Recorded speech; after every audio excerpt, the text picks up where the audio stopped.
하나님 너무나 감사합니다. 오늘도 저희의 찬양을 받아주시고 영광 받아주시오니 하나님 감사합니다. 하나님 이제 저희가 찬양한 대로 하나님의 말씀 순종하여 그대로 실천하여 하나님 앞에 영광 돌릴 수 있도록 성령님 저희 안에서 역사하여 주시옵소서.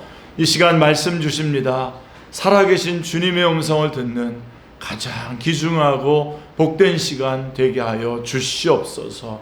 말씀을 들을 때에 하나님 저희들 안에 있는 모든 질병이 문제와 갈등과 어그러진 것과 어두운 것들이 다 치유함 받는 귀중한 시간 되게 하여 주시옵소서. 또 말씀을 들을 때에 그동안 주님 앞에 간구하며 부르짖었던 기도의 응답으로 이 말씀 듣게 하여 주시옵소서. 성령님 역사하여 주시옵소서. 주 예수 그리스도의 이름으로 기도드리옵나이다. 아멘. 우리 미국의 아브라함 링컨 대통령은 유머 감각이 아주 탁월했던 지도자로 잘 알려져 있습니다. 링컨에게는 두 아들이 있었는데 한 번은 어렸을 때 아이들끼리 싸움이 벌어졌습니다. 그 소리가 너무 요란해서 이웃에게까지 이렇게 들렸어요.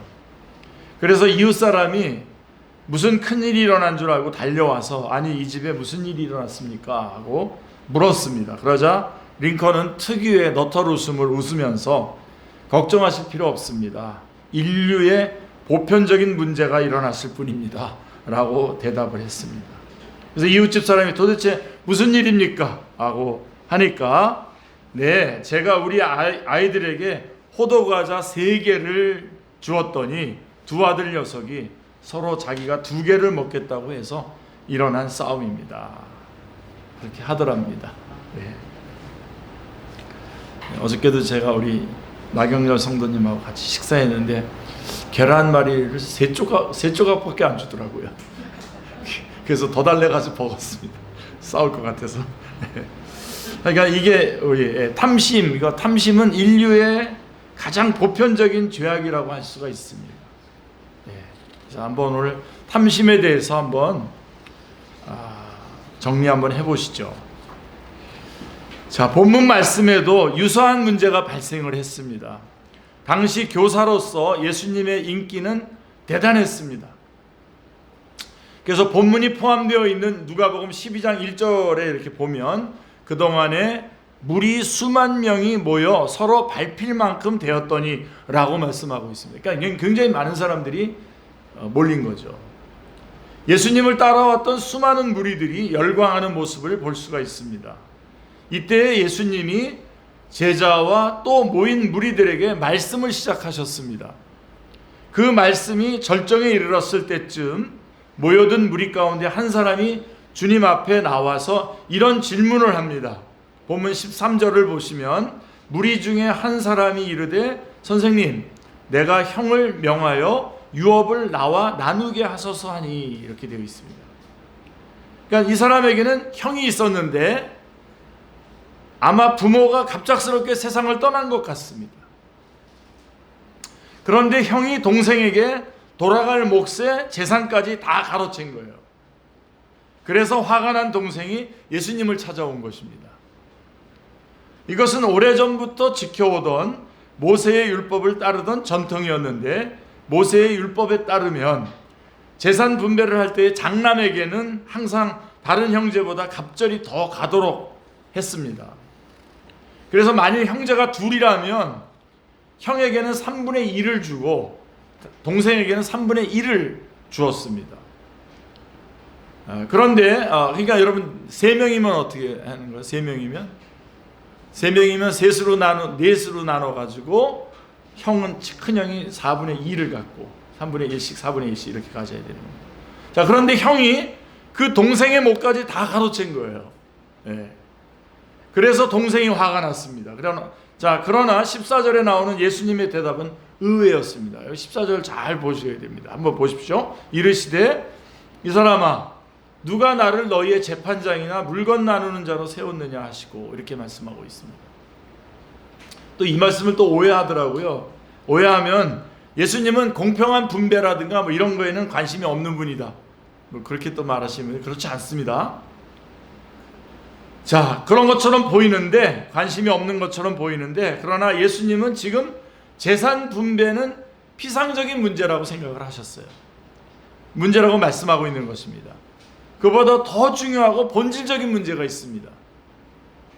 예수님은 단순한 재판장으로서가 아니라 우리의 본질적이고 근본적인 문제의 해결자가 되시기를 원하십니다.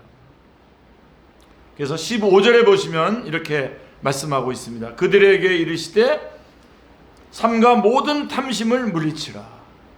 사람의 생명이 그 소유에 넉넉한 데 있지 아니하니라 하시고 말씀하셨습니다. 예, 꼭 붙잡으십시오. 이 오늘 요절입니다. 삼가 모든 탐심을 물리치라. 사람의 생명이 그 소유에 넉넉한 데 있지 아니하니라 하시고. 예. 주님은 재산을 착복한 형뿐 아니라 동생에게도 문제가 있다고 보는 것입니다. 예수님 앞에 나와 형을 고발하는 동생의 마음속에도 동생의 몫을 가로챈 형 못지않은 탐심이라고 하는 내적인 죄악이 존재하고 있음을 간파하셨던 것입니다. 예수님은 피상적으로만 인간을 관찰하는 분이 아니십니다. 우리의 마음속 깊은 동기까지 보시는 분입니다. 그래서 두려워해야 돼요, 여러분. 예. 우리 하나님 앞에서 쇼를 할 수가 없어요. 꿰뚫어 보시고 계시기 때문에. 자, 우리는 흔히 탐심이라고 하는 문제가 부자들만의 죄악이라고 생각을 합니다. 예. 그러나 부자를 비판하고 정죄하는 가난한 사람들의 마음속에도 탐심에 대한 욕구는 여전히 존재합니다. 예. 예수님은 그것을 근본적인 죄악이라고 보셨어요. 아주 근본적인 죄악. 그래서 삼가 모든 탐심을 물리치라 라고 말씀하고 있습니다. 자, 그럼 우리가 이 탐심의 정체가 뭔지, 탐심이 뭔지를 한번 살펴봐야 되겠죠. 탐심에는 여러 가지가 있어요. 여러 가지가 있습니다. 예수님은 이 여러 가지 형태의 그냥 탐심을 물리치라 그러지 않으시고 모든 탐심을 물리치라고 말씀하고 있어요. 그러니까 여러 가지 탐심이 있는데 그 모든 탐심을 물리치라고 말씀하고 있습니다. 또한 사람의 생명이 그 소유에 넉넉한 데 있지 아니하니라 라고 하십니다. 그러니까 여기서 생명이란 말은 헬라어로 조에라고 하는 말인데요, 이것은 단순히 생물학적인 이런 그 생명의 그런 의미가 아닙니다. 예. 이것은 질적인 삶을 말하는 건데요, 의미와 보람과 기쁨으로 가득 찬 그런 생명, 예, 의미 있는 생명을 말하는 거죠. 영적 생명을 말하는 것입니다. 그러므로 예수님의 말씀은 영적인 행복한 인생은 단순히 소유에 있는 것이 아니다라고 말씀하고 있는 것입니다. 그래서 이어서 예수님은 한 비유를 들어요. 예수님 비유를 잘 드시지 않습니까? 그래서 어리석은 부자 농부의 비유가 나오는데, 자, 이 비유를 통해서 예수님은 탐심이라고 하는 죄악의 정체를 규명하고 있습니다. 자, 그럼 탐심은 어떤 죄입니까? 자, 우리는 이 비유를 통해서 탐심의 정체를 알 수 있고, 또 나아가 탐심으로부터 어떻게 해방될 수 있는지 그 교훈도 함께 받을 수 있습니다. 오늘 다 받으시길 바랍니다. 이해하시고 받아들이시고 결단하시길 바랍니다. 첫째로, 탐심은 우리의 이기심을 살찌우는 죄악입니다. 어리석은 부자 농부의 비유는 이렇게 시작이 돼요. 16절부터 19절에 보세요. 또 비유로 그들에게 말하여 이르시되 한 부자가 그 밭에 소질이 풍성하며 심중에 생각하여 이르되 내가 곡식 쌓아둘 곳이 없으니 어찌할까 하고, 또 이르되 내가 이렇게 하리라. 내 곳간을 헐고 더 크게 짓고 내 모든 곡식과 모든 물건을 거기 쌓아두리라. 이렇게 말씀하고 있습니다. 또 내가 내 영혼에게 이르되 영혼아, 여러 해 쓸 물건을 많이 쌓아두었으니 평안히 쉬고 먹고 마시고 즐거워하자 하리라 하되, 이렇게 말씀하고 있습니다. 이 부자의 이 짤막한 독백에서 계속 강조하고 반복하는 단어가 있죠. 저도 지금 강조해서 읽었는데 혹시 찾으셨어요? 내가. 이 내가라고 하는 1인칭 대명사가 쭉 계속 반복돼서 나옵니다.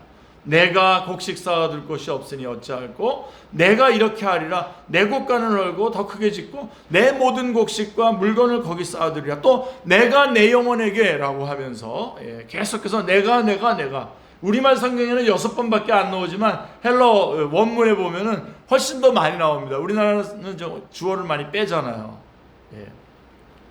단어마다 문장마다 나라고 하는 말이 강조되어 있습니다. 여기서 우리는 어리석은 부자의 의식세계를 엿볼 수가 있습니다. 한마디로 말하면 이 부자는 철저하게 자기중심적인 세계에 살고 있습니다. 물론 사람이 자기를 위한다는 것 자체가 나쁜 것은 아닙니다. 우리 기독교는 이런 거 없습니다. 자기를 위하는 것 자체가 나쁜 것은 아닙니다. 그것은 자연스러운 것이고 누구나 그럴 수밖에 없습니다. 그러니까 우리가 사랑을 하더라도 자기를 사랑하는 것처럼 사랑하라는 거 아니에요. 이웃도. 자기 안 사랑하면 이웃 엉터리로 사랑하겠죠. 어쨌든 이거 자연스러운 겁니다. 자기를 위하는 것이 잘못된 것이 아니라 자기만 위하는 것이 잘못된 것입니다. 자기만 위하는 그때부터 우리는 탐심의 늪속으로 빠져들기 시작합니다. 탐심이라고 하는 죄의 지배를 받는 것입니다. 이 탐심의 지배를 받게 되면 우리는 치유되기 어려운 병적인 이기주의자가 될 수 있습니다. 이기주의자의 모습은 브레이크가 고장난 자동차와 같습니다. 브레이크가 고장난 자동차는 계속해서 질주할 수밖에 없죠. 탐심, 탐욕의 지배를 받는 사람은 계속해서 더를 요구하는 인생을 향해서 달려갈 수밖에 없습니다. 브레이크가 없어요. 계속 달려가는 거예요. 우리는 이런 병적인 이기주의의 경향을 본문에 나타난 부자의 모습에서 볼 수가 있습니다. 18절에 보시면요, 더 크게 짓고 내 모든 곡식과 물건을 거기 쌓아두리라. 더 크게 짓고 거기에다가 물건을 쌓아두리라. 여러분 잘 아는 미국의 유명한 부호였던 록펠러가 신문기자와 인터뷰를 했잖아요. 인터뷰에서 남긴 유명한 말이 있습니다. 한 기자가 호기심에서 이런 질문을 던졌어요. 당신은 현재 당신의 가진 모든 재산으로 만족하십니까? 라고 물어봤어요. 천만에 전혀 아닙니다. 록펠러는 아주 강력하게 대답했다고 합니다. 그러자 기자는 그러면 얼마나 더 가져야 만족하시겠습니까? 라고 하자 이때 록펠러가 유명한 말을 했죠. 이거 지금 모든 사람들이 다 알고 있잖아요. 조금만 더. 조금 더 가지면 된다는 것입니다. 그래서 탐심은요, 이렇게 이기심을 살찌우는 제약입니다. 이렇게 이런 거에 여러분들 우리 성도들 그렇지는 않은 것 같은데 이런 분하고 여러분 같이 어떤 공동체를 같이 있다든가 그러면 끔찍하죠. 이기심을 살찌우는 죄악이고요. 탐심은. 그리고 탐심은 이웃과의 문을 닫게 만드는 죄악입니다. 이웃과의 문을 탁 닫습니다. 오늘 본문에 나타난 부자의 독배 가운데 여러분 혹시 제가 봉독해 드릴 때 그리고 중간에 제가 말씀을 읽어 드렸을 때 혹시 이 독배가 안에 이웃에 대한 고려, 이웃을 고려한 흔적이 보입니까? 우리 그리스도인들이 정말 회개하면서 읽어야 될 본문입니다. 이 부분. 그러니까 조금이라도 이웃이 언급된 적이 있습니까? 17절부터 19절 한번 보세요. 심중에 생각하여 이르되 내가 곡식 쌓아둘 곳이 없으니 어찌할까 하고 또 이르되 내가 이렇게 하리라. 내 곳간을 널고 더 크게 짓고 내 모든 곡식과 물건을 거기 쌓아두리라. 또 내가 내 영혼에게 이르되 영혼아 여러 해 쓸 물건을 많이 쌓아두었으니 평안히 쉬고 먹고 마시고 즐거워하자 하리라 하되. 이렇게 되어 있습니다. 아무 흔적이 없어요. 이웃에 대한 배려가 없습니다. 아무것도 없습니다. 이 부자의 언어 세계 속에 잊혀진 단어 하나를 발견할 수 있습니다. 바로 당신이라고 하는 말입니다. 그는 철저한 자기만의 세계, 상대방이 없는 나만의 세계를 살고 있었습니다. 금세기에 매우 중요한 철학적 영향을 끼친 유태인 철학자, 여러분 잘 아시죠? 말틴 부버는 나와 너라고 하는 책을 썼죠. 그 책에서 나라고 하는 존재는 당신이 존재함으로써 비로소 의미를 가질 수 있다는 사실을 강조하고 있습니다. 인간은 관계 속의 존재입니다. 본문에 나타난 이 부자 농부가 나름대로 성공하기까지 그에게는 얼마나 많은 주변 이웃들의 도움과 참여가 있었겠습니까? 혼자 거기까지 왔겠습니까? 그가 농사 짓기 위해서는 씨앗과 농기구와 가축 등을 활용했을 것이고, 그것을 보급해준 이웃들이 있었을 것이고, 이웃들의 참여가 있었을 것이고, 그걸 어떻게 부인할 수가 있겠습니까? 혼자서 그렇게 된 사람이 어디 있습니까? 전 늘 말씀드린다마는 지금까지 한 번도 제가 밥을 이렇게 지어서 먹어본 적이 없어요. 요즘 같이 이제 이렇게 햇반 있고 그래가지고 이렇게 그거는 해봤지만 나중에 한 번도 제가 식사를 준비해가지고 먹은 적이 없는데 먹었잖아요, 여태까지. 안 놀라시는군요. 그래서 제가 참 많이 힘들었어요. 저희 이제 이영남 집사님은 혼자서 잘 만들어 드시고 그러는데 저는 항상 만들어주면 먹고 안 만들어주면 그냥 가만히 있고 그랬었어요. 그럴 정도로 다른 사람이 모든 도움을 통해서 여기까지 온 거예요. 근데 제가 여러분, 제가 이런 것들을 이루었습니다. 제가 우리 목회를 몇 년간 끊임없이 해왔습니다. 내 힘으로. 말도 안 되는 거죠. 다 도움을 받아서 여기까지 온 거 아닙니까? 서로. 그거를 여러분 우리가 오늘 좀 확인하시고 눈을 여셔야 됩니다. 그리고 또 이 농장을 확장시키려면 이제 이 농장 또 확장시켜야 되잖아요. 더 짓겠다 그랬잖아요. 이 농장을 확장시키면서 또 이웃들의 도움을 받아야 되고, 또 받았어요. 여태까지 받았을지도 모르고, 밭을 일구기 위해서 소작인과 이웃의 도움을 받았을지도 모릅니다. 그렇죠? 그럼에도 불구하고 그는 자신의 성취가 온전히 자신만의 것이라고 생각했어요. 무시무시한 겁니다, 이거. 나만 잘 살면 그만입니다. 내 이웃을 어떻게 되든지 나와는 아무런 상관이 없다고 생각하는 것입니다. 여러분, 성경의 마지막 책인 요한계시록에는 인류 최후의 심판, 마지막 심판의 장면이 그려져 있는데요. 잘못 해석하시는 분들도 많던데요. 18장에 종말을 빗대어 바벨론이 무너지는 모습으로 그렇게 그리고 있습니다. 바벨론이 무너질 것이다. 바벨론은 멸망할 것이다. 근데 왜 하필 바벨론의 모습으로 그렸을까요? 이에 대해서 성경학자들 사이에는 여러 가지 견해가 있습니다.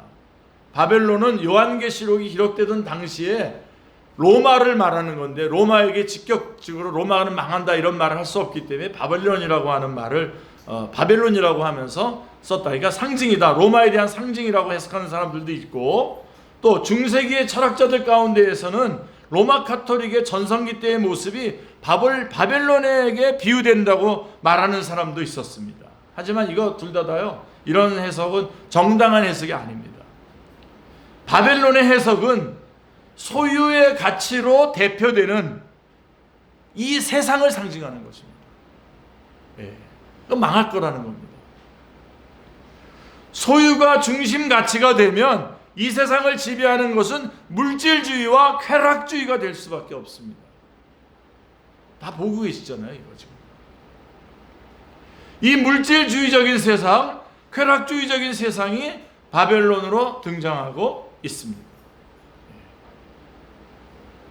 저는요, 그리스도인들이라도 이렇게 어떤 모임 가운데 모임 같은 거를 자주 하면서 거기에 말씀이 없고 하나님에 대한 영광이 없으면요, 다 여기로 갑니다. 다 물질 얘기하다가 쾌락 얘기하다가 1차, 2차, 3차 막 가면서 다 빠집니다. 이 물질주의, 쾌락주의, 이거에 대한 바로 이게 바벨론입니다. 바벨론이 무너지는 장면이 성경에 어떻게 묘사되어 있는지 한번 보십시오. 요한계시록 18장 10절로 12절 말씀해 보시면, 그의 고통을 무서워하여 멀리 서서 이르되 화이또다 화이또다, 큰 성 견고한 성 바벨론이여, 한 시간에 내 심판이 이르렀다 하리로다.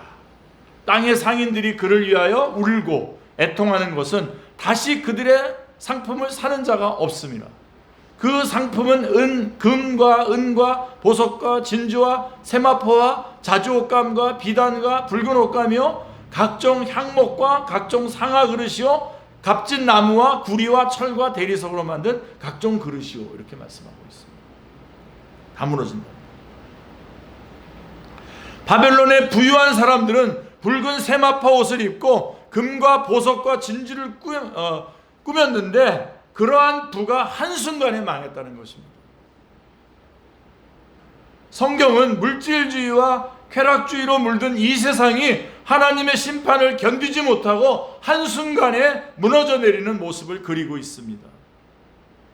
그러면서 바벨론 성의 최후를 경고하기에 앞서서 하나님의 백성들에게 이런 경고의 메시지를 먼저 띄우고 있습니다. 요한계시록 18장 4절 말씀해 보시면요, 또 내가 들으니 하늘로부터 다른 음성이 나서 이르되, 내 백성아 거기서 나와 그 죄에 참여하지 말고 그가 받을 재앙들을 받지 말라 라고 말씀하고 있습니다.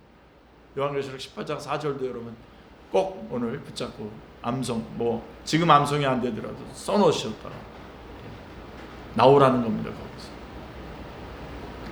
하나님의 백성인 우리들만이라도 이 세상의 조류에 휩쓸리지 말라는 말입니다. 그러나 오늘 우리는 어떻게 살고 있습니까? 지구의 인구가 지금 82억이에요. 7월 달에 25년 7월 1일 현재 82억인데 9월 달 현재는 조금 줄었어요. 줄었는데 이건 82억입니다. 그 가운데 15%에 해당되는 약 12억 이상의 인구가 매일 밤 굶주린 채 잠자리에 들고 있다는 사실을 여러분 알고 계십니까? 날마다 적어도 4만 명에 이르는 사람들이 기아 때문에 죽어가고 있습니다. 먹지 못해서 죽어가는 겁니다. 또 이 세상에 태어난 아이들 가운데 100명 중에 40명이 영양실조로 인해서 회복 불가능한 불구자로 이 땅을 살아가게 된다는 것을 여러분 알고 계십니까? 매년 적어도 10만 명의 어린이들이 비타민 A 결핍으로 맹인이 된다는 사실을 여러분 알고 계십니까? 여러분? 지금 우리가 사는 세상이 이렇습니다. 그런데 나만 살면 그뿐이겠습니까? 나만 살면 된다고요? 고통받는 이웃을 향한 나눔의 의무는 성경의 명령입니다. 그런데 탐심은 이제 우리는 지금 탐심 얘기하고 있는 거잖아요. 탐심은 우리로 하여금 이웃을 향한 창을 닫아버리고 살게 만든다는 것입니다. 죽든 말든 관계없는 거죠. 그리고 세 번째로 탐심은 결정적인 게 뭐냐면 삶의 주인 되신 하나님을 망각하게 만드는 죄악입니다. 여러분, 하나님은 우리의 창조주이십니다. 그리고 우리에게 생명을 주시고 우리에게 가장 좋은 것들을 주시는 분이십니다. 우리는 하나님 없으면 안 되는 거예요. 근데 바로 이 우리의 삶의 주인이신 하나님을 망각하게 만드는 죄가 바로 이 탐심입니다. 성경은 물질의 필요를 부정하지 않습니다, 여러분. 마태복음 6장 32절에 보면 너희 하늘아버지께서 이 모든 것이 너희에게 있어야 할 줄을 아시느니라 라고 말씀하고 있습니다. 무엇을 먹을까, 무엇을 마실까, 무엇을 입을까, 이거 우리에게 있어야 할 줄을 아신다는 겁니다. 그래서 하나님이 우리에게 공급해 주신다는 겁니다. 예? 이거를 알고 우리 성경은 물질의 필요를 부정하지 않습니다. 또한 성경은 가난을 미덕이라고 가르치지도 않습니다. 또 물질적인 부를 창출하는 것에 반대하지도 않습니다. 그래서 여러분들이 열심히 일해서 부를 창출하시고 하셔야 됩니다. 부란 창출될 필요가 있습니다. 그럼에도 불구하고 성경이 경계하고 있는 것은 뭐냐? 물질의 주인이신 하나님을 망각하고 살아가는 삶을 지금 경고하고 있는 것입니다. 기독교적 재물관의 가장 중요한 출발점이 어디냐? 바로 여기에 있는 것입니다. 이 물질의 주인이 하나님이시다라고 하는 것이죠. 그러니까 우리는 옆에 있는 사람들 거를 뺏어서 경쟁해서 그래서 우리가 우리의 자원을 충족하는 게 아니라 우리는 하나님께 뿌리를 내리고 하나님으로부터 자원을 공급받는 자들입니다. 근데 이거를 딱 끊어버려 탐심에 사로잡히게 되면 이웃이고 뭐고 없죠. 다 끌어 안으로 잡아당기는 거죠. 죽이고 거짓말하고 속이고 갈취하는 거죠. 이 물질의 주인이 누구인가를 알고, 즉 하나님을 알고 하나님의 뜻대로 물질을 관리하는 삶을 살아갈 수 있느냐라고 하는 것이죠. 이게 기독교적 물질관의 출발점입니다. 근데 우리 문제는 뭐냐면 우리가 탐심의 노예가 되는 순간 그때부터 주인을 잊어버린다는 겁니다. 하나님이 주인이라는 것을 잊어버리게 돼요. 하나님을 망각하게 됩니다. 하나님이 보이지 않으니까 맹목적인 인간이 되고 맙니다. 그래서 민수기 여러분 22장 여러분 보시면 거기 아주 재밌는 이야기가 나오지 않습니까? 거기에 두 명의 인물이 나오는데 발락과 발람이에요. 발락은 모압 국가의 왕입니다. 이스라엘의 세력이 점점점 커지자 확장되자 이 모압 왕은 발락은 위기를 느끼기 시작해요.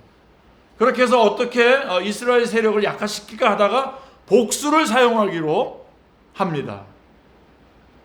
그래서 그는 이스라엘 선지자 가운데 발람이라고 하는 사람을 고용해서 그에게 뇌물을 줘서 이스라엘을 저주하도록 합니다. 무시무시하죠. 선지자 발람은 하나님이 하지 말라고 경고하는데도 하나님의 경고를 무시하고 자기 민족을 저주하기 위해서 길을 떠납니다. 그가 나귀를 타고 가는데 갑자기 나귀가 멈춰서고는 끔찍도 하지 않더니 갑자기 날뛰기 시작합니다. 왜냐하면 하나님의 사자가 바로 앞에서 칼을 들고 가로막고 서 있는 광경을 나귀가 본 것입니다. 그러니까 못 가는 거죠. 자, 여러분, 나귀가 하나님의 사자를 보는데 선지자인 발람이 못 봅니다. 이거를 보지 못하고 있어요. 지금 뇌물 받을 거 생각하니까 아무것도 안 보이는 거예요. 지금 그것을 알지 못하는 발람은 무슨 영문인지 나귀가 움직이지 않자 나귀를 계속 때려요. 그래서 결국은 어떤 광경이 벌어지냐면 여호와께서 나귀의 입을 열어요. 그러니까 나귀가 말을 해요. 발람 선지자에게 말을 하게 하셨어요. 그래서 다시 하나님이 발람의 눈을 열어주시니 발람의 눈에도 하나님의 사자가 칼을 빼어들고 길에 선 것이 보였어요. 여러분, 탐심의 눈이 어두워지면 하나님이 잘 안 보입니다. 무시무시한 겁니다. 하나님이 안 보이니까 자기가 주인 노릇을 합니다.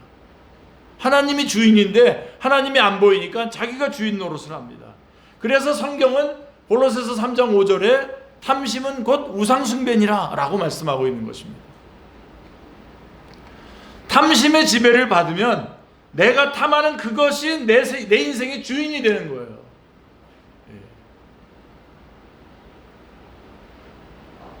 오늘 우리 두상 집사님 차 멋진 거 뽑아가지고 왔는데 혹시 그거 차가 우상되면 안 됩니다.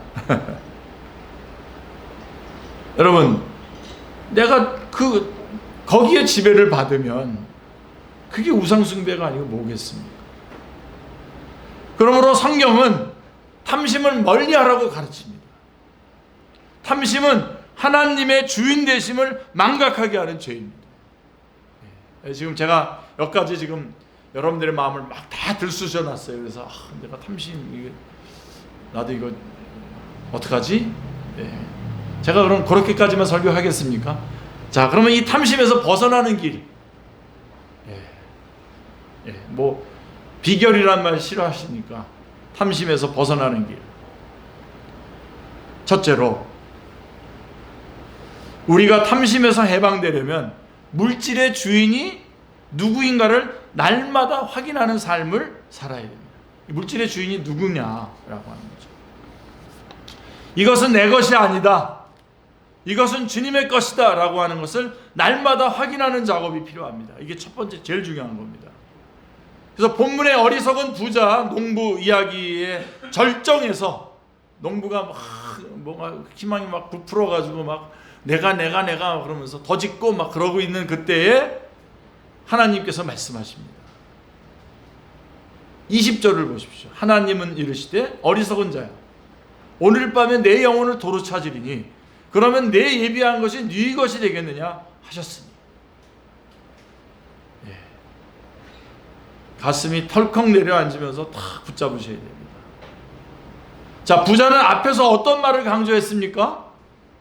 내 곳간, 내 곡식, 내 물건, 내 영혼 하면서 심지어 자기의 생명도 자기 것이라고 말했어요. 그러자 하나님은 그래, 내가 내 것이라고 생각하는 내 영혼을 오늘 밤 내가 찾으면 내 것이 전부 누구의 것이 되겠느냐라고 말씀하고 있습니다. 하나님 가혹하시죠? 딱 거기 결정적인 장면에서 딱 부딪힙니다. 베드로가 예수님 3번 부인했는데 그 숯불가에서 3번 부인했잖아요. 숯불가에 와가지고 날 사랑하냐고 또 3번이나 물어보셔요. 아주 지금 오늘 우리가 거기에 있다고 생각하시면 됩니다. 자, 뭐 많은 계획들이 있고 그런데 내가 오늘 그 모든 계획과 관계없이 내가 내 영혼을 오늘 내가 데리고 갈 텐데, 그러면 너가 준비했던 그것들, 더 짓고 더 쌓겠다고 했던 그것들 누구 것이 되겠냐 묻고 있는 것입니다. 이것이 본문의 내용입니다. 이것은 소유권이 어디에 있느냐라고 하는 문제입니다. 소유권은 하나님에게 있습니다. 아멘이죠? 하나님이 너 이제 그만 살고 와라 하시면 다 포기하고 다 놓고 가야 합니다. 우리는 그 순간 비로소 깨닫습니다. 아, 내 인생은 내가 주인이 아니구나. 하나님이 주인이시구나.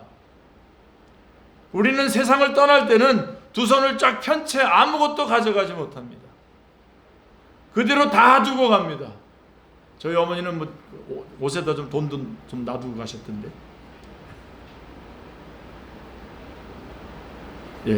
다 놔두고 간 거잖아요. 아니, 아버님이시구나. 자, 어떤 재벌이 죽자 기자가 재벌의 아들에게 질문했다고 합니다. 부친이 재산을 얼마나 남기셨습니까? 그러니까 아들이 이렇게 대답했더랍니다. 다 남겼습니다. 그러더래요. 아주 단순한 얘기지만 실제로 우리는 다 남기고 갑니다. 다. 아무것도 가져가지 못합니다. 온 세상을 정복해서 더 정복할 것이 없어서 울었다는 알렉산더 대왕도 다 남기고 갔습니다. 그 순간 비로소 우리는 내가 내 인생의 주인이 아니고 하나님, 그분이 주인인 것을 깨닫습니다. 그런데 살아가면서 우리는 이것을 자주 잊어버립니다. 하나님이 주인이라는 것을 자주 잃어버립니다. 그러므로 우리는 날마다 확인해야 됩니다. 자, 제가 실제적인 얘기 해드릴게요. 그럼 어떻게 확인해야 합니까? 청지기의 삶을 사는 가장 핵심적인 실천 가운데 하나가 규칙적인 헌금 생활입니다. 아, 목사님 결국 헌금 얘기하시려고 하는군요. 헌금 얘기하는 겁니다. 그게 여러분에게 살 길이기 때문에 말하는 겁니다. 여기에 11조의 중요성이 있습니다. 11조는 내 모든 소유가 하나님의 것임을 확인하는 작업입니다. 우리가 규칙적으로 11조를 드릴 때마다 이 사실을 확인하게 되는 것이죠. 그러나 10분의 1만 하나님의 것이라고 생각하는 것은 오해입니다. 10분의 10 전체가 다 하나님의 것인데 그 중에서 10분의 1을 구체적으로 하나님께 드림으로써 이 모든 것이 하나님의 것임을 확인하고 고백하는 것입니다. 그러므로 헌금은 신앙 고백적인 행위입니다. 중요한 것은 규칙적이어야 한다는 점입니다. 규칙적인 헌금 생활을 통해서 하나님, 당신이 주인이십니다. 주인인 당신께 돌려드립니다. 저한테 맡기신 것 가운데 일부를 다시 드립니다. 그래서 당신이 주인이심을 확인합니다. 라고 고백하는 이 훈련을 통해서 우리는 조금씩 탐심에서 자유로워지는 인생의 길을 살게 되는 것이죠. 여러분, 그 아브라함이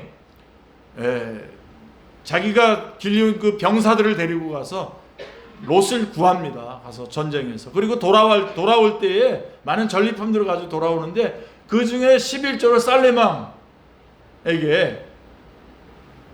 11조를 드려요. 이게 무슨 얘기냐면 이 싸움 하나님이 이기게 해주신 겁니다 라고 하는 거예요. 그리고 여기서 다시 찾아온 것들, 전리품들, 이거 다 하나님이 우리에게 주신 겁니다 라고 10의 1조를 띄어서 하나님께 드리고 이 모든 것이 다 하나님의 것입니다. 그리고 우리에게 지금 이것을 우리에게 맡기셨습니다 라고 하는 고백이거든요. 여러분, 이건 비밀, 이거는 정말 제가 신앙생활 제가 무슨 돈을 많이 만진 적이 없기 때문에 여러분들이 별로 실감을 못 하시겠지만 제가 여태까지 목회하면서 하나님 앞에 이런 물질적인 11조와 이런 것들을 잘하는 사람 가운데 사업 실패하는 사람 저 못 봤습니다. 그러나 반대로 엄청나게 이런저런 계획들을 얘기하지만 결국은 하나님 앞에 물질의 주인이 하나님이라고 하는 고백 없이 11조나 이런 것들 없이 사업하는 사람들 가운데 제가 성공한 사람 못 봤습니다. 그러니까 제가 본 범위 안에서입니다. 아닌 분들이 있으면 있겠지만. 그래서 저는 제일 먼저 물어봐요. 저희 우리 아들한테도 그랬어요. 11조 새벽 기도에 나오고 11조 생활하는 분하고 그런 사람하고 결혼해라. 저 그거 하나밖에 얘기한 게 없어요. 규칙적으로 드리셔요. 왜요? 그래서 그게 물질의 문제가 아니라 이건 나의 주권에 관한 문제인 겁니다. 내 삶의, 내 생의 주인이 하나님이시다라고 하는 고백이 11조인 겁니다. 헌금인 것입니다. 그리고 두 번째로 우리가 탐심에서 해방되려면, 자 이제 어려운 얘기는 제가 했으니까 이제 그 다음에 사실은 더 어려운 얘기인데 여러분들이 그냥 받아들이기는 좋죠. 우리가 탐심에서 해방되려면 참된 부여의 삶을 살아야 됩니다. 다시 말해서 하나님 때문에 부여한 삶을 사셔야 됩니다. 하나님 때문에. 진정한 부자의 삶이란 무엇입니까? 자, 본문 21절에 아주 분명하게 얘기하고 있죠. 자기를 위하여 재물을 쌓아두고 하나님께 대하여 부여치 못한 자가 이와 같으니라 라고 말씀하셨습니다. 하나님께 대하여 부여하지 못한 자. 어리석은 부자에 대해 성경은 결론적으로 하나님께 대하여 부여하지 못한 자라는, 결국은 다른 거는 부여한 것 같은데 결국은 하나님께는 부여하지 않았다는 거예요. 그러므로 진정으로 부여한 사람은 하나님께 대하여 부여한 사람입니다. 하나님 한 분으로 만족한 사람. 여러분, 하나님 아까도 말씀드렸죠. 우리에게 창조 주시고 우리에게 생명을 주시고 우리에게 각종 좋은 것들로 우리에게 주시는 거 아니에요. 빛들의 아버지로부터 우리에게 나온다 그러지 않았습니까? 그래서 그 하나님으로 한 분으로 만족한 삶, 부여한 삶, 이게 진정으로 부여한 사람이죠. 하나님과의 관계에서 은혜가 충만하고 사랑이 충만하고 기쁨이 충만한 삶입니다. 그게 뭘까요? 하나님께 영광 돌리고 하나님을 찬양하고 하나님께 감사하고 하나님을 예배하고 하나님의 말씀을 공부하고 교리를 공부하고, 이게 하나님께 부여한 겁니다. 저 삶의 현장에서 저도 이렇게 살면서 또 안 믿는 사람들하고 많이 접촉하니까 배반도 많이 당하고 그러잖아요. 그러면은 정말 막 같이 저도 막 같이 한번 싸우고 싶은 그런 마음이 있어요. 근데 조용히 집에 돌아와서 성경을 펴고 말씀을 보면 다 없어져요. 이 말씀이 이렇게 좋은데, 하나님 나에게 해주신 게 이렇게 많은데 그거 내가 이런 한두 번 당했나? 예. 그러니까 항상 저는 옳고 이렇게 상대방들이 옳지 않고 그렇다는 얘기는 하는 건 아닙니다. 저도 옳지 않은 때가 많습니다. 근데 하나님과의 관계에서 부요한 자, 여러분 진짜 부자 고백 한번 들어볼래요? 진짜 부자. 어딜까요? 시편 23편 1절. 여호와는 나의 목자시니 내가 부족함이 없으리라. 이게 진짜 부자의 고백입니다. 이런 진짜 부자의 고백이 여러분 안에서 그냥 정말 가슴속 깊이에서부터 우러나오는 고백이 되시기를 주님의 이름으로 축원합니다. 이게 진짜 부자의 고백 아닐까요? 정말로. 가지고 있어도 더 하는 사람은 불행한 사람입니다. 진정으로 부유한 삶은 여호와는 나의 목자시니 내가 부족함이 없으리로다 라고 고백하는 사람의 삶입니다. 자, 예수 그리스도가 나의 구원이라고 믿으십니까? 예수님이 여러분의 구주이십니까? 그렇다면 여러분은 행복의 첫 단추를 잘 꿰은 겁니다. 행복의 시작이죠. 예수님이 구주라고 하는 것은 우리가 행복의 시작입니다. 그리고 예수 그리스도가 생명이라고 믿으십니까? 예수 그리스도가 나의 진정한 희망이라고 믿으십니까? 그래서 예수님이 여러분의 주인이시라면 여러분은 진정한 행복을 가지고 계신 겁니다. 그렇다면 예수 그리스도를 소유한 지금 무엇이 더 필요합니까? 무엇이 더 필요합니까? 예수 그리스도가 구원이고 소망이고 생명이고 능력이고 나의 삶의 모든 것이라면 우리에게 더 이상 무엇이 필요합니까? 탐심에서 벗어나는 삶을 살기 위해서는 내가 가득 차면 안 됩니다. 예수님으로 꽉 차 있으면 됩니다. 아멘. 그것이 성령님으로 충만한 삶을 말하는 거죠. 여러분, 성령님의 충만함은 말씀이 충만한 겁니다. 성령님은 절대로 독자적으로 역사하지 않아요. 말씀과 함께 역사하기 때문에 우리가 하나님의 말씀으로 나를 가득 채워두면 성령님으로 충만한 삶을. 그리고 성경은 뭘 말하는 겁니까? 예수님이 우리의 구주이시다, 우리의 주님이시고 우리의 생명이시다라고 하는 걸 말해주고 있는 거 아니겠습니까? 예수 그리스도로 가득 차서 예수 그리스도가 내 모든 것이 되고 내 기쁨이 되고 소망이 되면 이 세상에서 좀 부족한 것이 있어도 그것이 문제가 아닙니다. 늘 찬양하게 되고 늘 기뻐하게 됩니다. 이 진정한 자유, 탐심으로부터의 자유는 예수 그리스도께서 주님이 되시는 삶에 있습니다. 주님께서 우리의 삶의 모든 것이 되시기를 기도합니다. I want nothing but Christ. 그리스도 이외에는 나는 아무것도 원하는 것이 없다. 진정한 여호와는 나의 목자시니 내게 부족함이 없으리로다 라고 고백하는 우리 축제의 모든 식구들 다 되시기를 주님의 이름으로 축원합니다. 기도하겠습니다. 하나님 감사합니다. 탐심에 대해서 그 모습을 보여주시고 탐심에서 벗어날 수 있는 길도 알려주셨사오니 하나님 감사합니다. 하나님이 주인된 삶, 우리 주님께서 주인된 삶을 살아가게 하여 주시옵소서. 감사드리오며 주 예수 그리스도의 이름으로 기도드리옵나이다. 아멘.